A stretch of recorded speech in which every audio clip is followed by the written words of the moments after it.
है कि आप ही के प्रेस के बनकर के हत्या कर दी, भूल गए?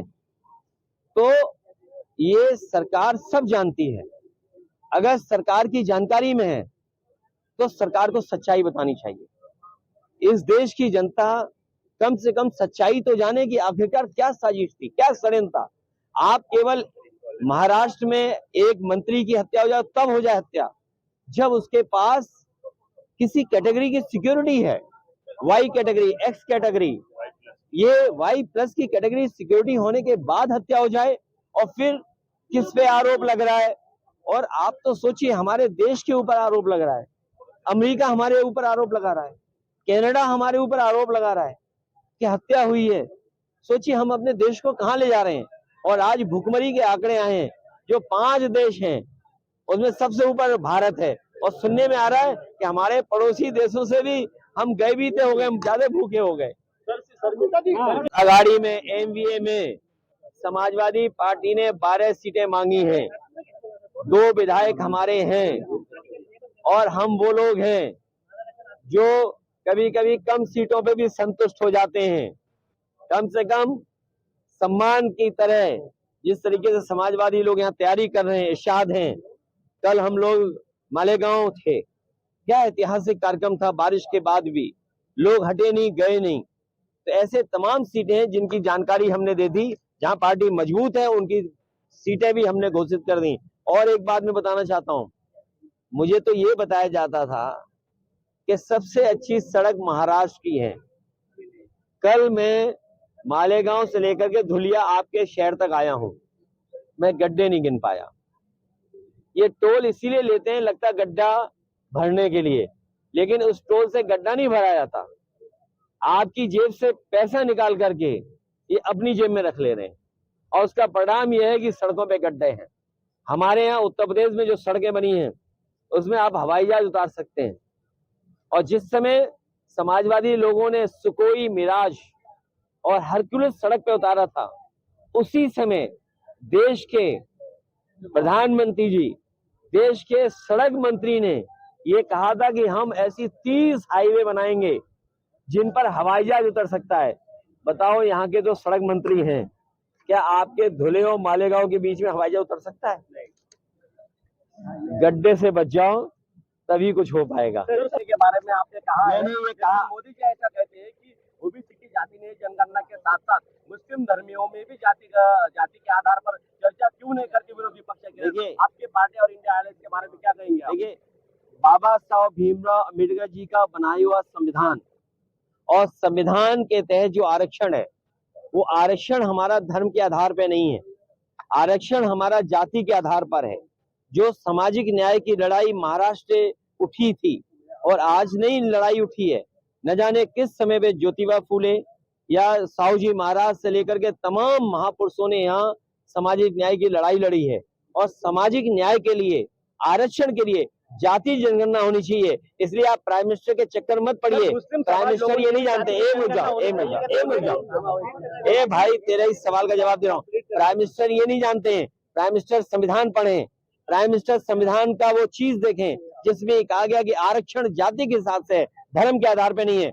हम सामाजिक न्याय की लड़ाई लड़ रहे हैं, सामाजिक न्याय के लिए जाति रहना जरूरी है। इसलिए अरे भाई, तुम नहीं पढ़े लिखे हो। अरे पढ़े लिखे हो, डिग्री हमारे पास, नहीं पढ़े ना। धर्म के आधार पे आरक्षण नहीं है, जाति के आधार पर आरक्षण है। मैं जो बात बोल रहे, मैं जानता हूँ क्या पूछना चाहते हो, लेकिन जो संविधान है, जो बाबा साहब भीमराव अम्बेडकर जी ने संविधान दिया, उस संविधान के तहत आरक्षण होना चाहिए। संगठन है। देखिए, हमारी पार्टी का लक्ष्य है कि हमारा जनाधार बढ़े और बीजेपी को हरा लें। और बीजेपी को हराने के, इसलिए बीजेपी को हराना जरूरी है क्योंकि हमारे देश की जो संस्कृति है वो मिली जुली संस्कृति है। हमने सबको अपनाया है, उन्होंने हमें अपनाया है। जो लोग यहाँ आए, उस भारत भूमि पर जो लोग आए उन्हें अपना लिया, हमने उन्हें अपमान लिया। और ये के बारे में, अरे रुक जाओ भाई, ये जो जगह है महाराष्ट्र, इसी से नारा दिया था क्विट इंडिया। इसी महाराष्ट्र ने बाल गंगाधर तिलक जी ने गांधी जी को बुला करके देश की लड़ाई को आगे बढ़ाने का काम किया था। तो महाराष्ट्र का संदेश देश की राजनीति को बदलने वाला संदेश होगा। ये महाराष्ट्र का ऐतिहासिक चुनाव है और हमारे यहाँ पर प्रत्याशी इरशाद भाई हैं। सर ओबीसी के जनगणना के भारतीय जनता पार्टी और महायुति गठबंधन ने महाराष्ट्र की जनता को महादुखी किया है और जो स्मारक और प्रतिमा में घपले घोटाले देखे, यहाँ पर जो मैंने सड़कें देखी हैं, महाराष्ट्र में भ्रष्टाचार नहीं महाभ्रष्टाचार चल रहा है। इन सब का जवाब इस बार जनता देने जा रही है और महाराष्ट्र की सरकार, महायुति की सरकार, ये जनता के चुने हुए वोटों से सरकार नहीं बनी है। ये हत्याई हुई सरकार है। दबाव बना के, खोखा दे करके और लोगों को डरा करके सरकार बनी है। लोगों की जांच करके, लोगों को डरा करके, खोखा दे करके ये सरकार इन्होंने बनाई है।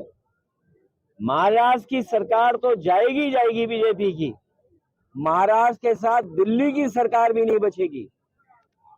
दिल्ली की सरकार भी जाने का काम होगा, क्योंकि दिल्ली की भी सरकार पूरे सहयोग और समर्थन वाली सरकार नहीं है। इसलिए महाराष्ट्र का ऐतिहासिक चुनाव होने जा रहा है। समाजवादी पार्टी का संगठन है। हमारी पार्टी के प्रदेश के अध्यक्ष अबू आसिम आजमी साहब पहले से विधायक रहेंगे, राज्यसभा मेंबर रहे हैं। हमारी पार्टी का रईस एक विधायक है, 2 विधायक हैं हमारे, और जहां जहां संगठन है। और आज हम इरशाद जागीरदार के कार्यक्रम में शामिल हुए हैं। ये लगातार जनता की सेवा कर रहे हैं, काम कर रहे हैं। हमें उम्मीद है कि हमारी पार्टी ने जो सीटें मांगी हैं, उन सीटों को शामिल होकर के हम लोग चुनाव लड़ेंगे। ये अनाउंसमेंट इसलिए किया है कि यहाँ पर यही अच्छा काम कर रहे हैं। कम से कम हमारी पार्टी के लोगों की ताकत तो दिखाई दे। कल कोई बात हो कि पता लगे कि आपकी पार्टी नहीं है। जब चुनाव घोषित हुआ है, हमारी पार्टी मैदान में है और इस बार किसी तरह की देरी हम लोग नहीं करना चाहते हैं। चुनाव की तारीख हुई, चुनाव प्रचार में और जनता के बीच में हम लोग हैं। दोहरानी है। हरियाणा में जो हारे हैं उन्हें गलती नहीं दोहरानी है। और क्योंकि भारतीय जनता पार्टी बहुत ही होशियार पार्टी है, हरियाणा हारी हुई जगह पर उन्होंने सरकार बना ली। इसलिए हम लोगों को सावधान रह करके और अपने वोट को बचा के भी रखना है, क्योंकि बीजेपी के लोग जानते हैं महाराष्ट्र की सरकार अगर नहीं बनी तो दिल्ली की सरकार चली जाएगी। और महाराष्ट्र की सरकार इसलिए नहीं बनेगी क्योंकि महाराष्ट्र में लोग रोजगार और नौकरी करते थे। महाराष्ट्र में लोगों को रोजगार और नौकरी मिलती थी। आज महाराष्ट्र के कारखाने यहाँ से छीन करके गुजरात भेजे जा रहे हैं। जो प्रतिमा लगी थी छत्रपति शिवाजी महाराज को न केवल महाराष्ट्र के लोग बल्कि पूरे देश के लोग उन्हें मानते हैं, पूजते हैं। हमारे उत्तर प्रदेश के लोग भी मानते हैं। सोचिए, उनके स्मारक में, उनकी प्रतिमा में ये घपले कर रहे हैं, तो महाराष्ट्र की जनता ये अपमान कभी स्वीकार नहीं करेगी। महाराष्ट्र की जनता इसको अपना सम्मान का चुनाव भी समझ रही है। या कुछ चल रहा है क्या दिल्ली की सरकार जाने के लिए? नहीं, देखिए, महाराष्ट्र की जाएगी तो दिल्ली की भी जाएगी। जैसे महाराष्ट्र की सरकार इन्होंने हत्या ली, खोखे से डरा करके और संस्थाओं से दबाव बनवा करके, तो जब महाराष्ट्र की जाएगी और दिल्ली की भी सरकार, इनकी अपनी सरकार नहीं है, वो भी सहयोगी सरकार है। पता नहीं वो 2 साथी कब चले जाएं या कब उनका साथ छोड़ दें। हम लोग बुनकरों की मदद करेंगे। देखिए, मैं हालांकि हमारे पुलिस अधिकारी भी हैं, पुलिस के लोग भी हैं, और जो सवाल आपने पूछा है कि हत्या हो गई, हमने तो ऐसी हत्या देखी है कि आप ही के प्रेस के बनकर के हत्या कर दी। भूल गए? तो ये सरकार सब जानती है। अगर सरकार की जानकारी में है तो सरकार को सच्चाई बतानी चाहिए। इस देश की जनता कम से कम सच्चाई तो जाने कि आखिरकार क्या साजिश थी, क्या षड्यंत्र था। आप केवल महाराष्ट्र में एक मंत्री की हत्या हो जाए तब हो जाए हत्या, जब उसके पास किसी कैटेगरी की सिक्योरिटी है, वाई कैटेगरी, एक्स कैटेगरी, ये वाई प्लस की कैटेगरी सिक्योरिटी होने के बाद हत्या हो जाए, और फिर किस पे आरोप लग रहा है। और आप तो सोचिए, हमारे देश के ऊपर आरोप लग रहा है, अमेरिका हमारे ऊपर आरोप लगा रहा है, कनाडा हमारे ऊपर आरोप लगा रहा है कि हत्या हुई है। सोचिए हम अपने देश को कहां ले जा रहे हैं। और आज भुखमरी के आंकड़े आए हैं, जो 5 देश हैं उसमें सबसे ऊपर भारत है, और सुनने में आ रहा है कि हमारे पड़ोसी देशों से भी हम गए बीते हो गए, हम ज्यादा भूखे हो गए। अगाड़ी में एमवीए में समाजवादी पार्टी ने 12 सीटें मांगी हैं, 2 विधायक हमारे हैं, और हम वो लोग हैं जो कभी कभी कम सीटों पे भी संतुष्ट हो जाते हैं। कम से कम सम्मान की तरह जिस तरीके से समाजवादी लोग यहाँ तैयारी कर रहे हैं, इरशाद हैं। कल हम लोग मालेगांव थे, क्या ऐतिहासिक कार्यक्रम था, बारिश के बाद भी लोग हटे नहीं, गए नहीं। तो ऐसे तमाम सीटें हैं जिनकी जानकारी हमने दे दी, जहां पार्टी मजबूत है उनकी सीटें भी हमने घोषित कर दी। और एक बात मैं बताना चाहता हूं, मुझे तो ये बताया जाता था कि सबसे अच्छी सड़क महाराष्ट्र की है। कल मैं मालेगांव से लेकर के धुलिया आपके शहर तक आया हूं, मैं गड्ढे नहीं गिन पाया। ये टोल इसीलिए लेते हैं, लगता गड्ढा भरने के लिए, लेकिन उस टोल से गड्ढा नहीं भरा जाता। आपकी जेब से पैसा निकाल करके ये अपनी जेब में रख ले रहे हैं, और उसका परिणाम यह है कि सड़कों पे गड्ढे हैं। हमारे यहाँ उत्तर प्रदेश में जो सड़कें बनी हैं उसमें आप हवाई जहाज उतार सकते हैं। और जिस समय समाजवादी लोगों ने सुकोई, मिराज और हरक्यूलिस सड़क पे उतारा था, उसी समय देश के प्रधानमंत्री जी, देश के सड़क मंत्री ने ये कहा था कि हम ऐसी 30 हाईवे बनाएंगे जिन पर हवाई जहाज उतर सकता है। बताओ, यहाँ के जो सड़क मंत्री हैं, क्या आपके धुले और मालेगांव के बीच में हवाई जहाज उतर सकता है? गड्ढे से बच जाओ, तभी कुछ हो पाएगा। के बारे में आपने कहा, मैंने ये कहा, मोदी जी ऐसा कहते हैं कि ओबीसी की जाति ने जनगणना के साथ साथ मुस्लिम धर्मियों में भी जाति के आधार पर चर्चा क्यों नहीं करती विरोधी पक्ष के? आपके पार्टी और इंडिया अलायंस के बारे में क्या कहेंगे? देखिए, बाबा साहब भीमराव अम्बेडकर जी का बनाया हुआ संविधान, और संविधान के तहत जो आरक्षण है, वो आरक्षण हमारा धर्म के आधार पर नहीं है, आरक्षण हमारा जाति के आधार पर है। जो सामाजिक न्याय की लड़ाई महाराष्ट्र से उठी थी, और आज नई लड़ाई उठी है, न जाने किस समय पे ज्योतिबा फूले या साहू जी महाराज से लेकर के तमाम महापुरुषों ने यहाँ सामाजिक न्याय की लड़ाई लड़ी है।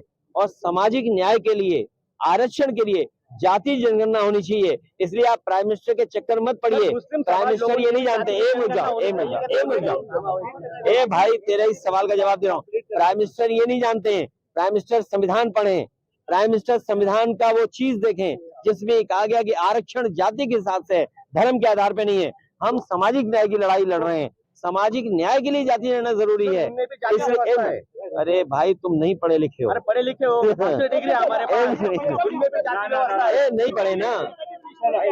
धर्म के आधार पे आरक्षण नहीं है, जाति के आधार पर आरक्षण है।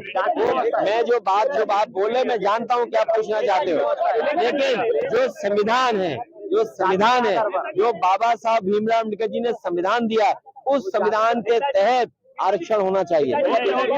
संविधान है। देखिए, हमारी पार्टी का लक्ष्य है कि हमारा जनाधार बढ़े और बीजेपी को हरा लें। और बीजेपी को हराने के, इसलिए बीजेपी को हराना जरूरी है क्योंकि हमारे देश की जो संस्कृति है वो मिली जुली संस्कृति है। हमने सबको अपनाया है, उन्होंने हमें अपनाया है।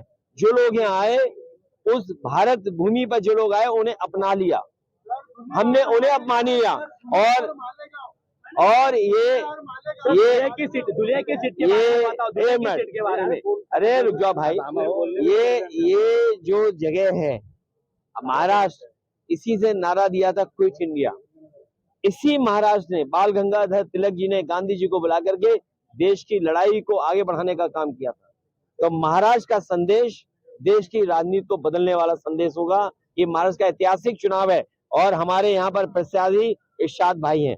हाँ सर। सर ओबीसी के जनगणना के भारतीय जनता पार्टी और महायुति गठबंधन ने महाराष्ट्र की जनता को महादुखी किया है और जो स्मारक और प्रतिमा में घपले घोटाले देखे, यहाँ पर जो मैंने सड़कें देखी हैं,